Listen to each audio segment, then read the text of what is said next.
D'abord, c'est une parole de combat, une parole politique, elle ne sera pas suivie des faits. Et M. Erdogan a raison. M. Erdogan a tort, complètement tort et 100 fois tort d'évoquer cet autre douloureux problème. Il n'y a pas eu de génocide en Algérie. Il n'y a pas eu d'intention. Dans un des génocides, il y a une intention manifeste, si j'ose dire scientifique, en ce qui concerne les Juifs, mais aussi en ce qui concerne le Cambodgien, par exemple. Délibérément tuer les gens pour ce qu'ils sont et non pas pour ce qu'ils ont fait.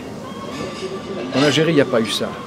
Mais je connais de si près cette histoire sinistre de la guerre d'Algérie pour ne pas savoir qu'il y a eu des massacres exceptionnellement importants.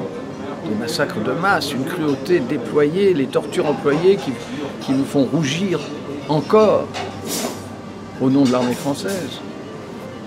Il y a le prix Goncourt qui vient cette année de nous rappeler les exactions et les tortures à Alger, les disparitions, etc., qui s'appelle l'art français de la guerre. Et donc, je crois, mais je le dis avec beaucoup de précaution pour mes amis algériens, parce que je l'ai déjà dit une fois, ils n'ont pas compris. Je crois que ça a été tellement douloureux pour eux, pour les Algériens, pour les Français aussi, qui habitaient en Algérie, à qui on avait fait croire que l'Algérie c'était la France. C'était pas une libération coloniale comme les autres, parce qu'il y avait cette colonie de peuplement. C'était aussi la terre de ces colons et la famille qui naissait là, et ce pays magnifique, etc. Toute cette appropriation. C'est pas assez dur l'histoire.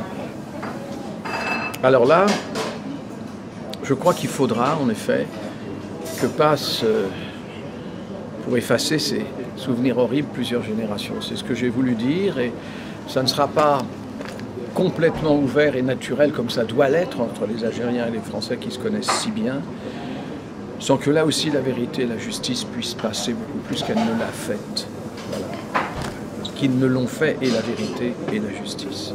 C'était une guerre effrayante, on a oublié, dans lesquelles des deux côtés ont été engagés des générations de jeunes gens qui ont découvert la vie par la violence.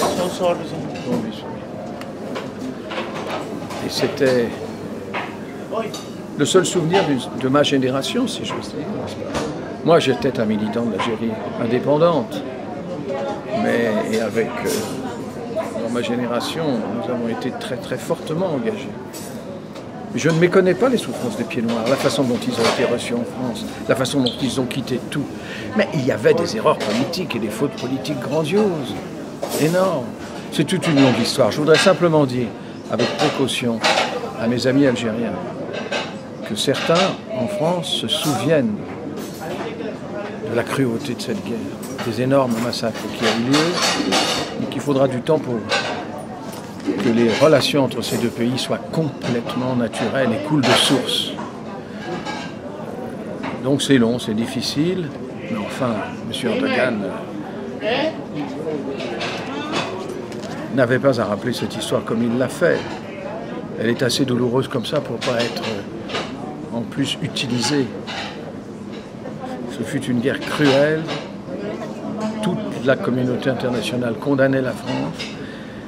Et il a fallu que le général de Gaulle, qui avait été appelé par les plus ultras, mais qui était un homme intelligent et qui s'est bien rendu compte, mais il le savait sans doute déjà, il l'avait déjà dit à certains, que la seule solution c'était l'indépendance de l'Algérie.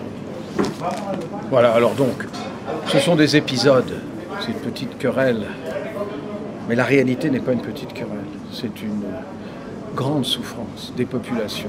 L'histoire est cruelle, difficile, violente. Il faudrait essayer de la transformer.